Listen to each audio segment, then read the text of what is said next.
월요일마다는 한의학적인 개념에 대해서 하나씩 소개해드리고 있는데 오늘은 체질에 대한 얘기예요. 체질을 어떻게 판단하고 생각하는지에 대해서 개론적으로 좀 얘기를 해드리겠습니다. 자, 먼저 이걸 고민해봐야 돼요. 체질이 뭐죠? 우리 체질이란 말 되게 많이 쓰잖아요. 뭐 건강체질이다, 뭐 허약체질이다, 혹은 뭐 열이 많은 체질이다 이런 말 많이 흔히들 쓰잖아요. 체질이 무슨 뜻일까요? 우리 몸에 내 몸에. 어떤 게 내 몸에 맞는가 하는 그런 걸 생각했어요. 일단 체질이라는 건 뭐 그대로 해석하면 몸체자의 성질할 때 질자인데 이 타고난 걸 말해요. 몸에 타고난 특성 같은 거예요. 그런 걸 이제 체질이라고 하고요. 이제 그러면은 두 번째 질문이에요. 체질이 왜 봐야 될까요? 왜 체질이라는 게 필요하죠? 체질이라는 게 없어도 몸을 볼 수 있잖아요. 내 몸에 어떤 게 맞나를 봐야지. 이게 체질이라는 걸 사용하는 이유는 이게 유용하기 때문이에요. 우리 지구에 60억 명의 인구가 있다고 하는데 이 60억 명이 다 똑같은 사람인가요? 같은 사람 한 사람도 없죠?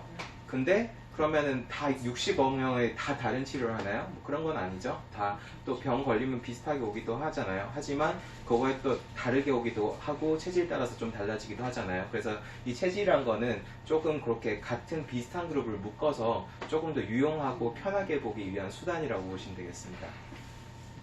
그래서 의학에서 사람을 볼 때 이 두 가지를 생각하게 돼요. 보편성과 개별성을 생각하게 되는데요. 보편성이란 거는 사람이라면 누구든지 이런 거를 갖고 있는 걸 말해요. 예를 들어 음식을 많이 먹으면 배부른 거 누구나 똑같죠. 우리 과식하면 체하는 거 이런 것도 누구나 똑같죠. 그럴 때 굶으면은 체한 게 풀리고 이런 것도 누구든지 똑같죠. 이런 것들은 보편성이에요. 근데 개별성이란 건요. 체하더라도 어떤 사람은 이만큼 먹어야 체해요. 그리고 어떤 사람은 이만큼만 먹어도 체해요. 그런 건 다르잖아요. 그러죠? 그리고 어떤 사람은 요 음식 먹으면 꼭 체하고 어떤 사람은 요 음식 먹으면 꼭 체해요. 이런 것들도 있죠. 그러니까 그런 개별성이 있기 때문에 이제 그런 거를 좀 절충점을 찾아서 잘 보기 위해서 이제 체질이라는 거를 쓰게 되는 겁니다. 자, 요게 전체 지구에 있는 사람이라고 생각을 해보죠. 굉장히 많은 사람들이 이렇게 여러 명 이렇게 분포해 있는데 제가 체질을 한번 나눠볼게요. 선을 하나 그었어요. 자, 이러면 체질이 두 가지죠. 또 하나 그으면 이제 체질이 네 가지죠. 이런 식으로 사람마다 긋는 기준 같은 게 좀 다를 거예요. 체질의학이라는 게 한 가지 저희 한의원에서는 사상 체질을 하지만은 다른데 뭐 팔체질이니 뭐 음양체질이니 여러 가지 체질 종류가 있단 말이에요. 그런 것들은 사실 이 선을 어떤 기준으로 그었냐 그거에 따라 달라지는 거고요. 뭐 이렇게 그어서 6개로 볼 수도 있을 거고 이렇게 8개로 볼 수도 있고 할 거잖아요. 근데 이게 선을 너무 적게 끄면은 선을 긋는 이유가 별로 없을 거예요. 그냥 하나로 퉁쳐서 보나 그냥 두 개만으로 나눠서 보나 비슷하잖아요. 어차피 복잡할 거기 때문에.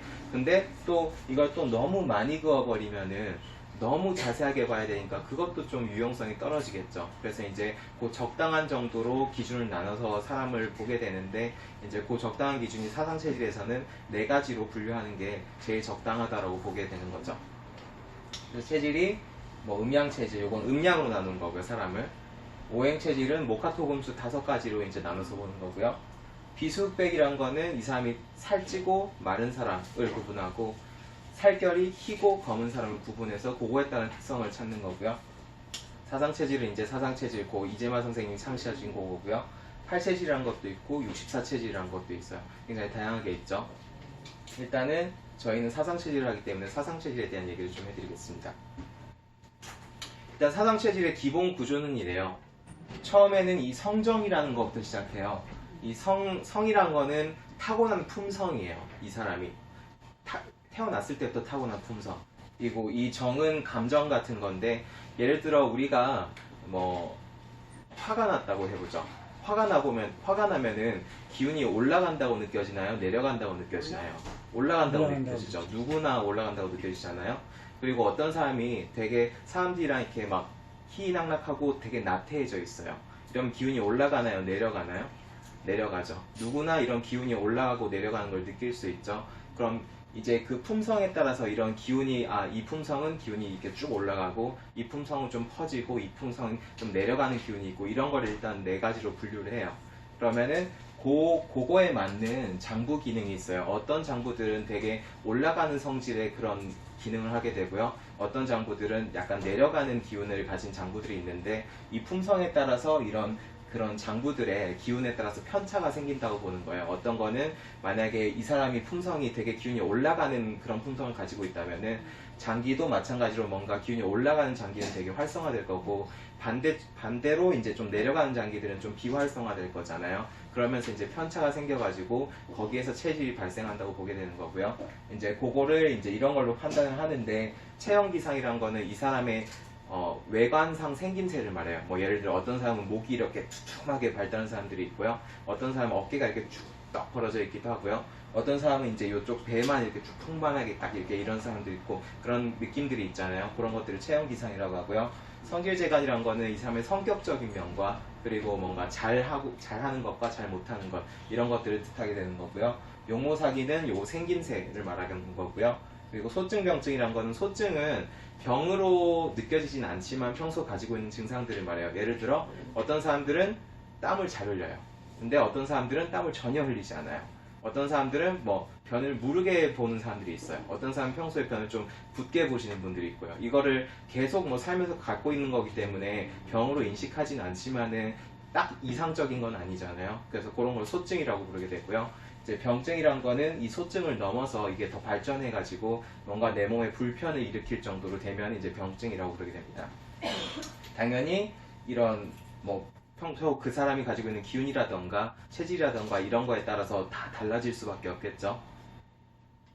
조금 더 자세히 볼게요. 이제 아까 품성 얘기를 드렸는데 사상체질에서는 에노희락이라는 요 네 가지 품성을 나누게 돼요. 이제 애라는 건 슬플 애자지만 품성으로 가면 이제 뭔가 애달고 애달아서 막 뭘 해야 되고 애쓰고 이런 것들을 말해요. 그리고 노라는 거는 뭔가 성낼 노자인데 뭐 서둘러서 막 촉박하게 막 뭘 하고 뭐 이런 것들을 노라고 하고요. 희라는 거는 다른 사람과 기쁘리 자인데 다른 사람과 이렇게 막 잘 어울리고 잘 맞춰주고 이런 품성을 뜻하게 되고요. 락이라는 거는 즐길락자인데 이거는 뭔가 하나를 딱 파고들어 가지고 이것만 딱 집중해서 끊임없이 파고들 수 있는 그런 품성들을 뜻해요. 이제 그거에 따라서 이 애라는 품성 같은 경우에는 기운이 쭉 위로 올라간다고 보고요. 우리 애달타 할 때 이렇게 막 쭉 이렇게 올라가잖아요, 느낌이. 그리고 이제 뭐가 서두르고 성낸다 이런 거는 좀 퍼지듯이 올라간다고 보게 되는 거고요. 이렇게 두루두루 잘 어울리는 거 이런 거는 이제 좀 퍼지듯이 내려간다, 두루두루 이렇게 내려간다 이런 느낌으로 보게 되는 거고요. 하나 이렇게 파고 들어가는 거는 이렇게 기운이 쭉 하나만 집중해서 내려간다고 이렇게 생각을 하게 되는 겁니다. 이제 그거에 따라서 장부의 기능이 달라지는데 일단 폐비간신이라는 네 가지 장기를 보게 되고요.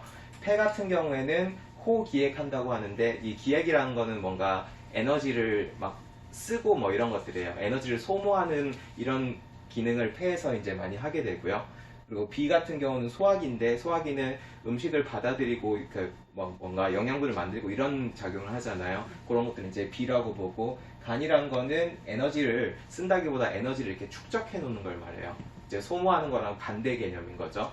그리고 신이란 거는 이제 영양분을 흡수해서 이거를 흡수보다는 뭔가 배출하는데 좀 더 특화된 그런 기능이고요. 그러니까 폐랑 간이 뭔가 좀 상대적인 그런 개념이 되고 비랑 신이 조금 상대적인 개념이 되는 거죠. 그래서 이제 만약에 이런 애의 품성이 발달하신 분들은 폐 기능이 활발해지고 대신 간 기능이 조금 더 적어진다고 보게 되는 거예요. 그런 사람들을 이제 태양인이라고 부르고요. 폐대반소하다고 합니다. 그리고 비의 기능이 좀 원활하고 신의 기능이 상대적으로 적으면은 비대신소하다고 하는데 그건 소양인으로 보게 되는 거고요.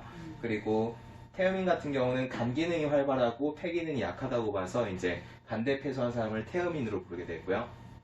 소음인 같은 경우에는 뭔가 배출하는 힘이 되게 강한데 뭔가 받아들이는 힘은 좀 약해요. 그래서 신대비소하다고 하고 그런 사람들을 소음인이라고 부르게 됩니다. 그리고 체형기상 같은 경우에도 이제 요쪽은 폐 쪽이 주관하고 몸에서 요쪽은 비, 요쪽은 간, 요쪽은 신 쪽이 주관한다고 보는 거기 때문에 이제 태양인은 이런 목덜미나 이런 데가 발달하게 되는 거고요.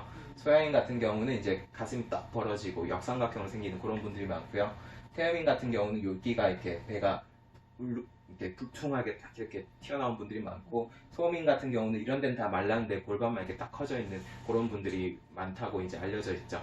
이런 식으로 이제 체질을 나눠서 보게 되고, 이것만 가지고는 알 수 없어요. 이제 여러 가지 단서들이 있는데 그 단서를 종합적으로 판단을 해가지고 이 사람은 이런 경향이 더 크겠구나 이런 식으로 판단을 하게 되는 겁니다. 그래서 이제 이 그래프를 좀 더 나눠보면, 아까 비랑 신이 이제 하나고 폐랑 간이 하나라고 말씀드렸는데, 폐 기능이 간 기능보다 커지는 쪽, 이쪽은 태양인 쪽으로 보는 게 되는 거고요. 간 기능이 커지면 태음인 쪽, 비장 기능이 커지면 소양인 쪽, 이제 신장 쪽 기능이 커지면 소음인 쪽으로 보게 되는 거고, 우리 같은 체질이라고 해서 다 한 가지 병만 오는 건 아니잖아요. 똑같이 뭐 소양인이라도 다 감기도 걸릴 수 있고 체할 수도 있고 다 다른 병이 온단 말이죠. 그런 거는 이게 소양인이라고 해서 바운더리가 작은 게 아니에요. 이게 경계가 되게 커요. 그래서 여기에 있는 사람이 있을 수 있고 여기에 있는 사람이 있을 수 있고 다 다르잖아요. 그거에 따라서 이제 조금씩 다 다른 병증이 오게 되는 거고요. 이제 치료 목표는 지금 뭔가 이 바깥쪽으로 벗어날수록 이 사람은 균형이 많이 깨진 사람들이겠죠.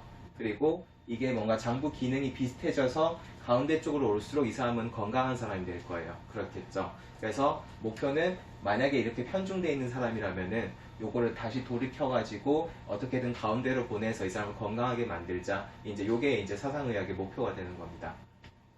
그래서 정리에 한 번 더 하자면, 뭔가 이 귀에 뭐 성격이라든지 뭐 품성이라든지 뭐 생각하는 거라든지 아니면 뭐 먹는 거라든지 생활하는 습관이라든지 이런 거에 때문에 귀에 편중이 나타나요. 뭔가 이런 에너지의 편중이 나타나기 때문에 그것 때문에 병이 생겨요.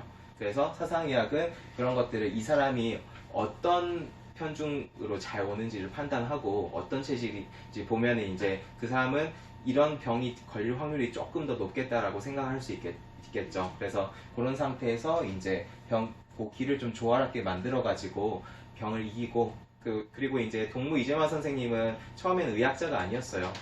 선비예요. 유학자예요. 그래서 이 사람은 마음 공부를 되게 많이 하신 분이에요. 그래서 마음을 수양을 해가지고 성인으로 되자. 이게 이제 사상의학의 궁극적인 목표라고 볼 수가 있겠습니다.